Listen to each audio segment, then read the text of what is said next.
ही है वो साहब। मैं पूछती हूँ तुम पुलिस वालों को हुआ क्या है जो गुनहगार को निर्दोष और निर्दोष को गुनहगार समझ लेते हैं। सुना था कानून अंधा होता है, मगर तुम्हें तो भगवान ने एक नहीं दो आंखें दी है, और वो भी चील की तरह मोटी मोटी। क्या वो तीनों तुमको किसी भी तरह से बदमाश लगते हैं? अरे मेरा भाई आलोक, वो तो किसी लड़की से बात करते हुए भी कांपता है, वो किसी पे बलात्कार क्या करेगा खाक। वागले बेटे, ये तो लाल मिर्च है तीखी तीखी। हाथ लगाओ तो हाथ चले, मुंह लगाओ तो मुंह चले, दिल लगाओ तो दिल चले। ये तेरी बीवी बनने के लायक है।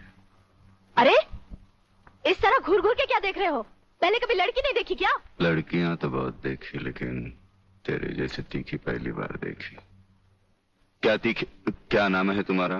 शांति शांति शांति शांति शांति शांति। वाह, क्या कमाल का नाम रखा है चुन के माँ बाप ने, शांति, जो इस देवी के चेहरे और जुबान से शहद की तरह टपक रही है।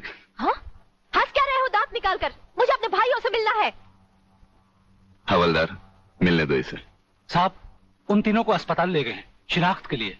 संजय चौहान, आलोक वर्मा और अली खान, यही वो 3 लड़के हैं जो आपको अस्पताल में छोड़कर भाग गए थे। क्या इन्होंने आपके साथ बलात्कार किया?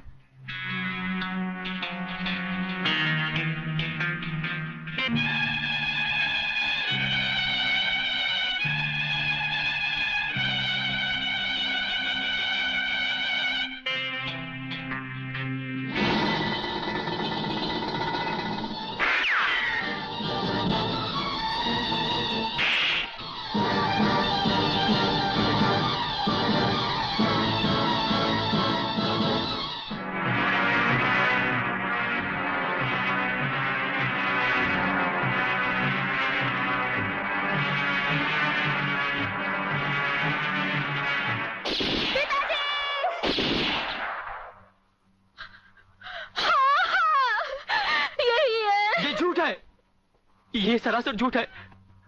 हमने कोई बलात्कार नहीं किया। सच कह रहा है मेरा बेटा। इंस्पेक्टर साहब, ये झूठी है ये। तुम लड़की नहीं, लड़की के नाम पर एक कलंक हो। अरे जरा इन मासूम चेहरों को देखो जिन पर तुमने मौत की स्याही पोत दी है। इनकी सहमी हुई आंखों को देखो जिनमें तुमने मौत की दहशत भर दी है। और फिर मेरी आंखों में आंखें डालकर देखो, क्या इन्होंने तुम्हारे साथ बलात्कार किया था? इंस्पेक्टर, कौन है ये औरत? इसे बाहर ले जाओ। हवलदार, पकड़ लो इसको। खबरदार, अगर किसी ने भाभी को हाथ लगाया तो।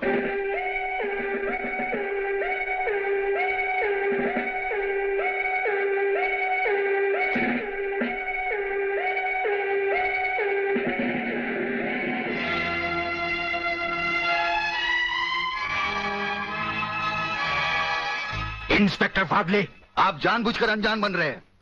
आप अच्छी तरह जानते हैं कि ये डीआईजी रुद्र प्रताप चौहान की पत्नी है। याद है डीआईजी रुद्र प्रताप चौहान, जिनके अंतिम संस्कार पर आपने लंबा चौड़ा भाषण झाड़ दिया था, जो आज भी हम पुलिस डिपार्टमेंट के लिए आदर्श है, उनकी पत्नी है। तो ये भी किसी मामूली आदमी की बेटी नहीं है, ये इस राज्य के मंत्री जीवन लाल टंडेल की बेटी है। और जानते हो इन तीनों ने इसके साथ क्या नर्क किया है? कुछ नहीं किया। ये किसी की साजिश है जिसमें इन तीनों को फंसाया जा रहा है। लेकिन मैं भी दूध का दूध और पानी का पानी करके रहूंगा।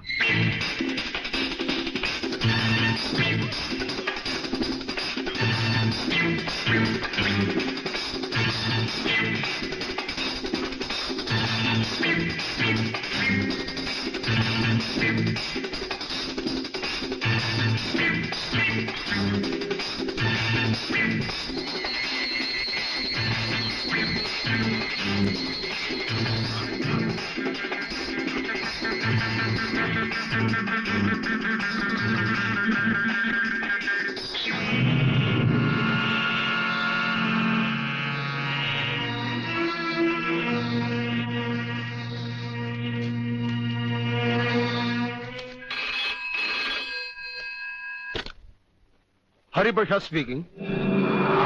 जज साहब, मैं प्रलयनाथ गुंडा स्वामी बोल रहा हूँ। Your honour, dancer miss Anita Chaudhary की लाश का समुद्र के उसी किनारे से मिलना और उसी जगह से राधा टंडेल के कपड़े और सैंडलों का मिलना, इंस्पेक्टर वागले को मिली हुई गोली और अनीता चौधरी के पेट से निकली हुई गोलियों का एक ही रिवॉल्वर से चला होना और उस रिवॉल्वर पर किसी और की उंगलियों के निशान होना, यह साबित करता है कि इस केस में किसी और का भी हाथ हो सकता है। इसलिए जब तक ये बातें खुलकर अदालत के सामने नहीं आती, मैं अदालत से दरख्वास्त करूंगा कि इन तीनों की जमानत मंजूर कर ली जाए। योर ऑनर, मैं फाजिल दोस्त ने बड़ी आसानी के साथ कह दिया कि इस केस में किसी और का हाथ भी हो सकता है। लेकिन ये बात कहते हुए मेरे फाजिल दोस्त भूल गए कि अनिता चौधरी की लाश के पास संजय चौहान का पर्स भी मिला है, your honour. Miss Radha Tandel जिनके साथ बलात्कार हुआ, उन्होंने अस्पताल में पुलिस इंस्पेक्टर के सामने इन तीनों की शनाख्त की है, योर ऑनर।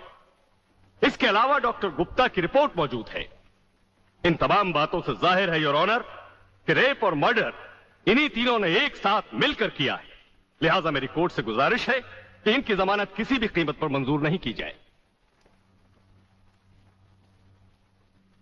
सरकारी वकील की दलीलों को मद्देनजर रखते हुए यह अदालत संजय चौहान, आलोक वर्मा और अली खान की जमानत नामंजूर करती है और इन्हें पुलिस की हिरासत में रखने का हुक्म देती है।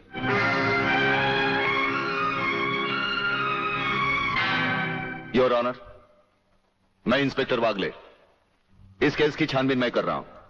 अदालत से इस केस के बारे में कुछ कहने की इजाजत चाहता हूं। इजाजत है। Thank you sir.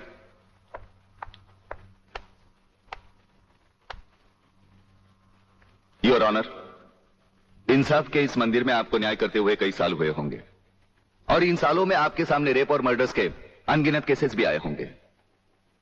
क्या उन अनगिनत केसों में आपके सामने कोई ऐसा केस आया है जहां कत्ल और बलात्कार करने वाले ने जिसके ऊपर बलात्कार किया है उसे खुद अस्पताल पहुंचाया हो? ये तो अभी तक सुना नहीं कभी। सही कह रहा है ये, कुछ ना कुछ गड़बड़ जरूर है। बहुत बड़ी ऑर्डर, ऑर्डर।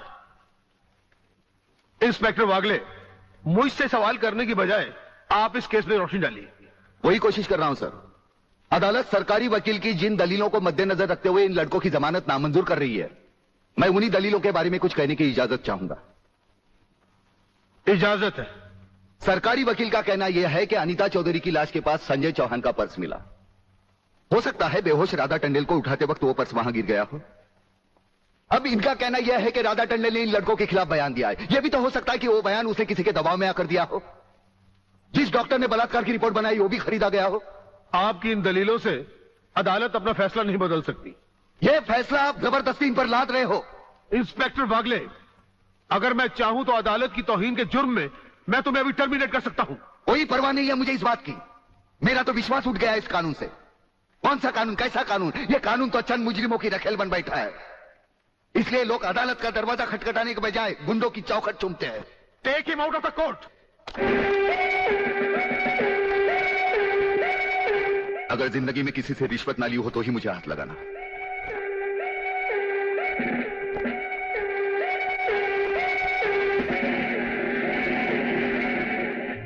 इन्हें गिने भुक्कड़ लोगों की वजह से यह अदालत शतरंज की बिसात बन गई है, जहां कोई भी आकर कानून से खेल सकता है। लेकिन इन खिलाड़ियों को अगर मैंने सच्चा कानून नहीं सिखाया तो मेरा नाम भी शिवाजीराव वागले नहीं।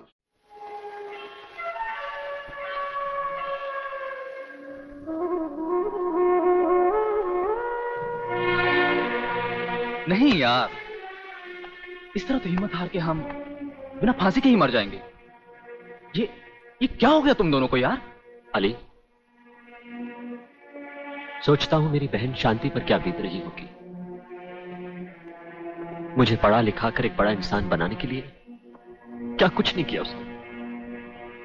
लोगों के घर में काम कर करके अपने हाथों पे मेहंदी की जगह छाले डाल ली उसने।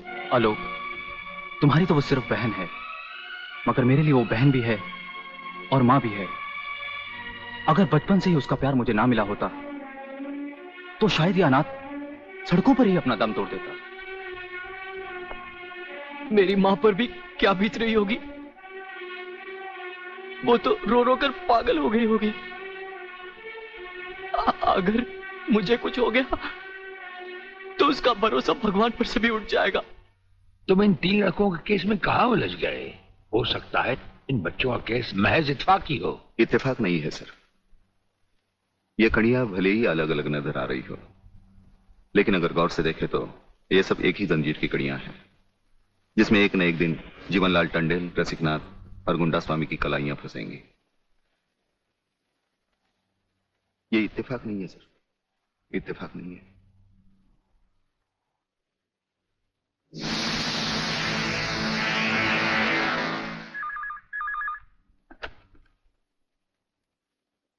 हेलो सर, मैं तुम्हारी आवाज अच्छी तरह पहचानता हूं जेलर। तुम वहां से कुछ नहीं बोलोगे, सिर्फ सुनो, क्योंकि जब से तुम्हारी जेल में सूर्यदेव सिंह आया है तुम्हारी दीवारों के भी कान हो गए हैं। मुझे वागले और उसकी मीटिंग का पता चल चुका है। वो 3 लौंडों के केस की सीढ़ी बनाकर मुझ तक पहुंचे, उसके पहले उसकी सीढ़ी के हर डंडे को काटकर फेंक दूंगा मैं। सुनो जी। मुन्ना और उसके खतरनाक खूनी साथियों को आज रात को पुलिस की वर्दी में जेल से बाहर निकाल दो और उनको समझा दो पुलिस स्टेशन जाकर उन तीनों लड़कों का बिल आत्महत्या के नाम पर फाड़ दें।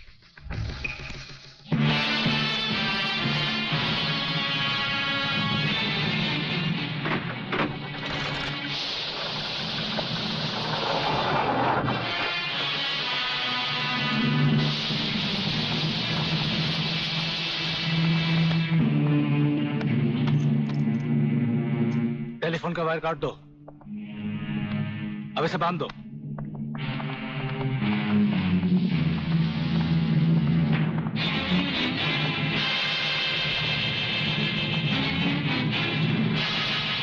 डरो मत, तुम्हारी जमानत हो चुकी है, हम लोग तुम्हें रिहा करने आए हैं।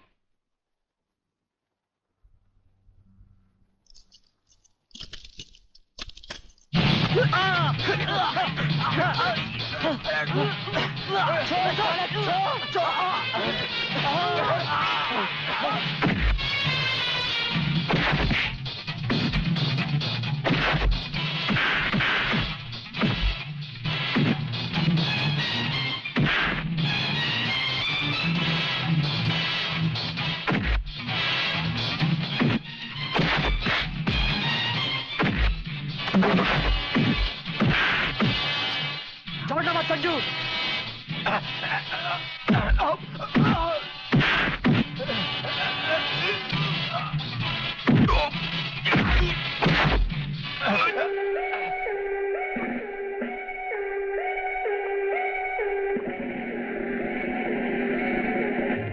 क्या बकते हो?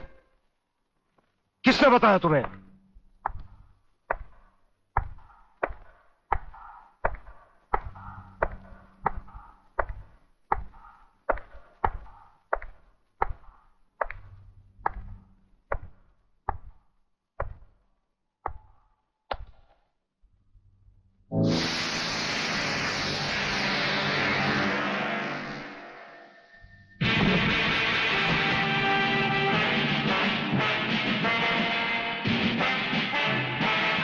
कुछ ही देर पहले तुम जेल की कोठरी में बंद थे, फिर वहां से निकले कैसे? और अपने ये कपड़े पहनकर यहां किसके हुक्म से आए? हम अपने हुक्म के खुद मालिक हैं। हम अपने हुक्म से ही अंदर आए थे और अपने ही हुक्म से बाहर चले जाएंगे। तुमसे अच्छी तरह मिल लेने के बाद। तुम्हें अच्छी तरह मालूम होना चाहिए कि तुम किसके सामने बैठे हो। हमें मालूम है, इसीलिए तो जूते तुम्हारे मुंह के सामने रखे हैं। तुम जैसे गद्दारों से हम नहीं, हमारे जूते ही मुंह लगाते हैं। सूर्यदेव सिंह! ब्रिगेडियर सूर्यदेव सिंह, भूल कैसे गए? हम आज भी ब्रिगेडियर हैं, कल भी ब्रिगेडियर थे। जेल में आना तो एक नाटक था तुम जैसे मुजरिम तक पहुंचने के लिए। और ये रहे तुम्हारे काम के कागज। ये हमारा रिहाई का ऑर्डर और ये है तुम्हारी गिरफ्तारी का वारंट।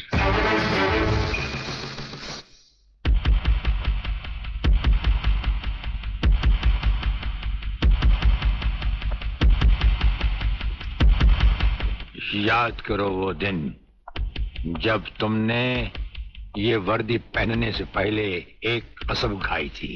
याद करो। हम कसम खाते हैं कि हम पूरी ईमानदारी और वफादारी से देश और कानून की रक्षा करेंगे।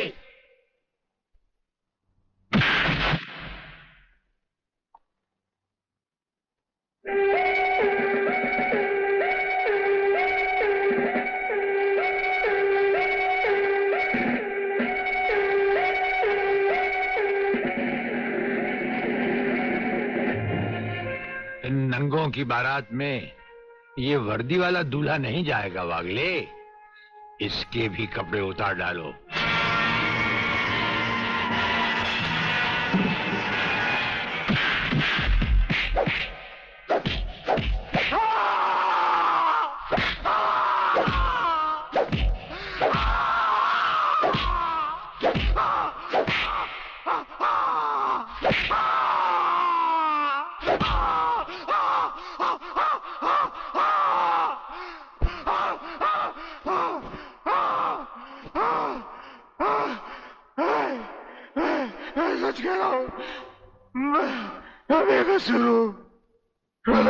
के बारे में मैं कुछ नहीं जानता।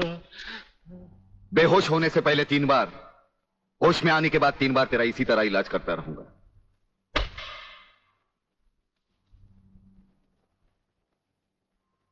साथियों, तुम लोगों को शायद यह मालूम नहीं कि यह प्राइवेट और इमरजेंसी मीटिंग मैंने क्यों बुलवाई। इसलिए कि सूर्यदेव सिंह जेल से छूट चुका है और अब वो खतरा बनकर हम सबके सर पर मंडरा रहा है। मगर 1 साल से पहले वो छूट कैसे गया?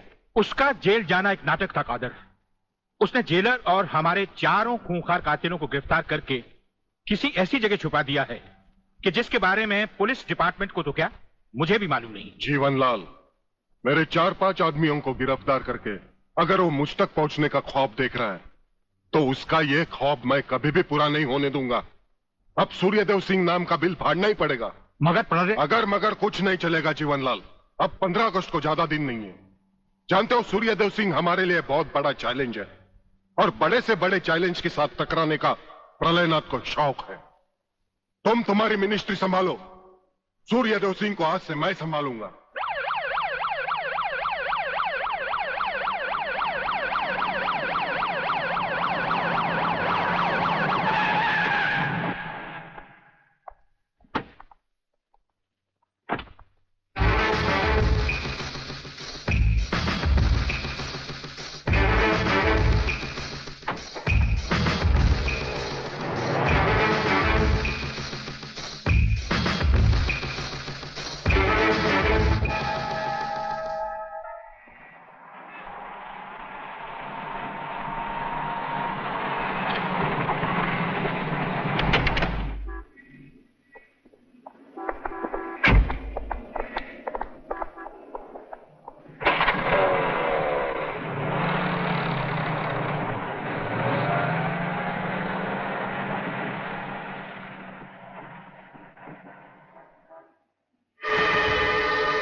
ड्राइवर, गाड़ी को फौरन किसी गटर के ढक्कन पर खड़ा करो। इसमें बम लगाया जा चुका है। Yes sir. बहादुर, काला बटन खींचो।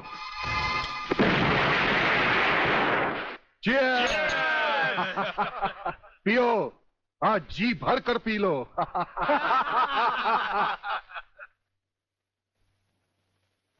स्वामी जी, ये सुखद समाचार टीवी पर भी तो सुन ले। हाँ, ऑन करो। आज सदन के दोनों पक्षों ने इस हत्याकांड की तीव्र आलोचना की। इस हत्याकांड के षड्यंत्र के बारे में हमारी विशेष संवाददाता मोना अलवी की एक रिपोर्ट।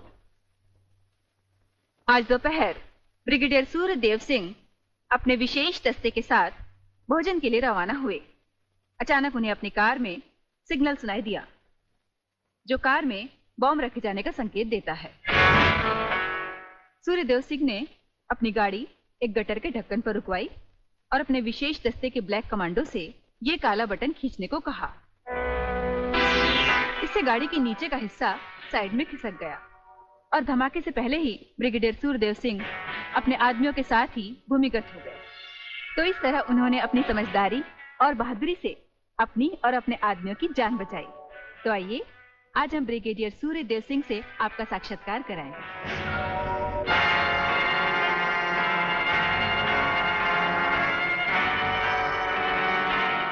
ब्रिगेडियर साहब, क्या आप हमें बताएंगे कि इस साजिश में किसका हाथ है? हाँ, हाथ होता तो कभी का काट चुके होते हम।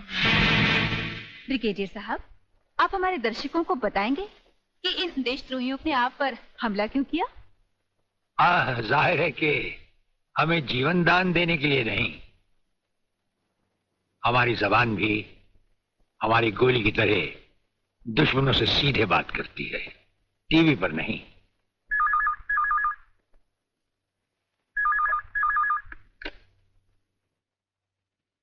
हेलो। ज्यादा आंखें फाड़ कर हमारा इंटरव्यू देखोगे तो जल्दी अंधे हो जाओगे। ये समाचार देखने का नहीं, पैगाम सुनने का वक्त है। हेलो हेलो, तुम फोन कहां से कर रहे हो? तुम तो टीवी पर हो। हम टीवी पर भी हैं और हमारे घर पर भी। गेंडा स्वामी, ये टाइम बम का खेल हम तब से खेल रहे हैं जब तुम्हारे बाप दादा अपने बालों में खिजाब लगाते थे। याद रखना, तुमने सिर्फ एक टाइम बम फिट किया था जो हमारा बाल भी बैंका न कर सका, मगर हमने तुम्हारी मौत के लिए इतने बम तैयार कर रखे हैं जो तुम्हें तो क्या, तुम्हारे पालतू कुत्तों को भी बचने का टाइम नहीं देंगे। ब्रिगेडियर साहब, क्या आप उन देशद्रोहियों को कोई पैगाम देना चाहेंगे? पैगाम? हमारा पैगाम तो उन तक पहुंच चुका है। हम आपको यकीन दिलाते हैं कि हमें जिंदा देखकर वो अपनी टीवी तोड़ डालेंगे। अबे साले!